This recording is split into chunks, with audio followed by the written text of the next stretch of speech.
Hello friends, अभी तक आप सब देख रहे हो सर में चल रहा है जोरदार तो जहाँ पे अनिका और कामनी मिलकर चल रही हैं बहुत बड़ी चाल, जिससे कि सरू और वेद का रिश्ता आमने से टूट जाए। इसीलिए वो उन दोनों के रिश्ते में बहुत ही ज़्यादा गलतफहमी डाल रही हैं। जहाँ पर कामनी के साथ मिलकर उर्मिला यानी कि अनिका की माँ ने बदली सरू की कुंडली, और वहीं पर सारा का सारा इल्ज़ाम तारा को डाल दिया कि तारा नहीं चाहती इस शादी को हो, क्योंकि सरू और वेद की कुंडली मिल नहीं रही और सरू की कुंडली वेद पर भारी है। वहीं पर जब ये सब चीज़ें देखा तो पंडित जी ने बताया तो तारा ने साफ बोल दिया कि मैं एक अन्न का दाना नहीं खाऊंगी और एक घूंट पानी नहीं पीऊँगी जब तक सरू से वेद अपना रिश्ता नहीं तोड़ देता। वहीं पर दूसरी ओर उस पर इल्ज़ाम लगा दिया कि सरू ने अपना नंबर सबसे नंबर 1 रैंक लाने के लिए कॉलेज में उसने प्रिंसिपल को रिश्वत दी है और उसका साथ दिया है वेद ने। और जब ये बात पता चलती है पूरी फैमिली को वेद सरू की, तो उसे बहुत ज़्यादा गुस्सा आता है और उसे पूरा विश्वास है कि वेद ऐसा कुछ नहीं कर सकता, और उसने भी अपने नंबर लाई है जो वो अपनी पढ़ाई से लाई है, ना कि किसी की हिफाजत है। वहीं पर ये सब चीज़ देखते हुए अब उसने सोच लिया है कि वो अपने ऊपर ये सारा इल्ज़ाम लगा हुआ हटवा कर रहेगी। इसलिए जाकर उसने पकड़ा प्रिंसिपल को और पता लगा लिया कि इन सब चीज़ों के पीछे कोई और नहीं बल्कि कामनी है और अनिका है। वहीं पर कामनी ने बड़े ही सफाई से अपना इल्ज़ाम प्रिंसिपल से बोलकर किसी और के ऊपर डलवा दिया और वो इस मामले से हट गए। और दूसरी ओर तारा ने साफ साफ बोल दिया कि ये तो ठीक है, पर मैं कुंडली को कैसे मान लूँ कि जब कुंडली के बारे में पंडित जी ने बोला कि सरू की कुंडली वेद के लिए अच्छी नहीं है। इसलिए अब उसकी माँ ने सरू जब घर पे आई चंद्रकांत के और आकर उस चिट्ठी पर ये लिख दिया उस नकली की ये नकली है।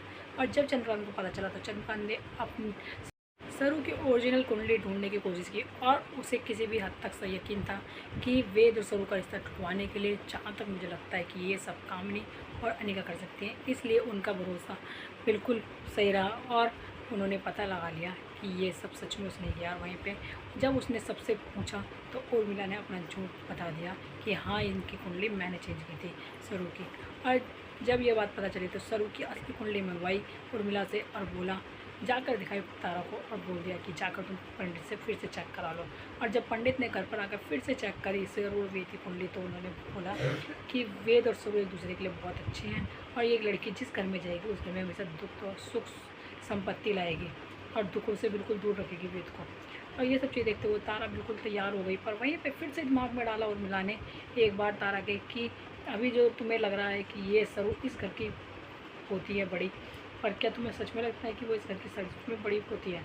वहीं पर ये सब चीज़ देखते हुए तारा के दिमाग में फिर से एक कन्फ्यूजन आ गई और डाउट हुआ, क्योंकि वो तो पहले से ही पसंद नहीं करती सरू को। इसलिए उसने उस डाउट को भी क्लियर करने के लिए साफ साफ बोल दिया है चंद्रकांत को और अन्नपूर्णा को कि जब तक सरू का टेस्ट नहीं होता, DNA टेस्ट नहीं होता, मैं सरू और वेद की शादी नहीं होने दूँगी। इसलिए अब इस बात का टेस्ट होगा तब वो करवाएगी सरू और वेद की शादी। और उससे पहले अनिका फिर से चल रही है एक बहुत बड़ी चाल। दशहरे के दिन अब वो रचना को किडनैप करने वाली है और दशहरे में रावण में बांध कर मारने वाली है। और इसलिए उसने बुलाया है सरू को, क्योंकि वो सारा का सारा प्लान बनाया है सरू को जान से मारने के लिए, ताकि सरू वेद के रास्ते से हट जाए और अनिका की शादी हो सके वेद से। इसीलिए अब सरू जैसे ही आएगी अपनी रचना को बचाने के लिए, तो उसमें क्या सरू को पकड़ लेगी अनिका या फिर सरू छुड़ा लेगी रचना को और खुद को भी।